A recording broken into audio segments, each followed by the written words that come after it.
Dia adalah pria terakhir di dunia, dan satu-satunya wanita di dunia ini adalah Dewi yang selalu ia idam-idamkan.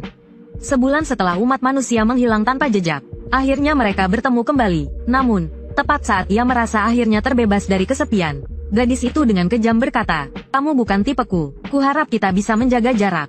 Kata-kata itu membuat Chen Su terkejut. Ia hanya ingin ada orang hidup untuk diajak bicara.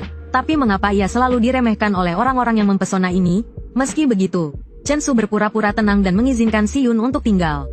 Melihat raut wajahnya yang kurang baik, Si Yun berkata ia tidak akan makan dan tinggal gratis. Pria bekerja di luar, aku di dalam rumah. Semua pekerjaan rumah tangga akan kutangani. Padahal, bukan itu yang Chen Su inginkan. Ia terus meyakinkan dirinya untuk tidak marah. Wajar jika seorang gadis ingin privasi. Namun keesokan harinya ia mendapati Si Yun telah menyiapkan kamarnya sendiri. Ia juga berkata jika ada hal penting, mereka bisa berkomunikasi lewat walkie-talkie. Chen Su tampak kecewa. Saat hendak pergi, ia menyadari senjata api yang ia kumpulkan dari kantor polisi kehilangan satu pistol dan satu magasin. Melihat Si Yun masih berpura-pura tidak tahu, dengan hati hancur, Chen Su berkata, "Kupikir, mulai sekarang kita urus cucian dan masak sendiri-sendiri saja.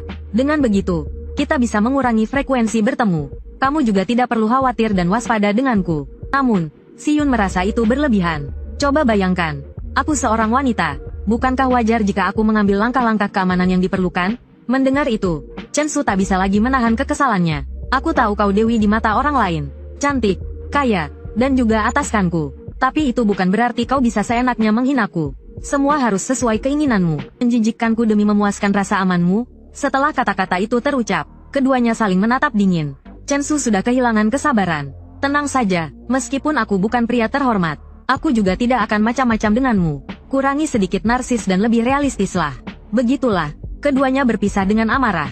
3 bulan kemudian, bau busuk di kota sudah hilang. Si Yun telah menanam banyak tanaman di jalan.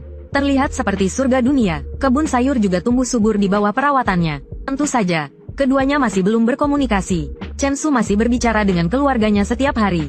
Untuk menghilangkan stres, ia sesekali pergi ke kebun binatang untuk memberi makan hewan. Sekaligus bermain dengan kucing British Shorthair. Melihat kucing itu belajar berburu karena lapar, Chen Su terkejut, tapi ia ingat rusa di kebun binatang tidak bertanduk. Sedangkan ini jelas hewan liar. Sepertinya alam telah mulai menyerbu peradaban manusia. Detik berikutnya, tiba-tiba terjadi badai. Ia teringat Si Yun selalu bersepeda ke gunung setiap hari. Saat ini, ia seharusnya berada di puncak gunung. Saat itu, Chen Su panik, dan segera mengemudi menuju puncak gunung. Benar saja, ia menemukan Si Yun yang terluka di tengah gunung.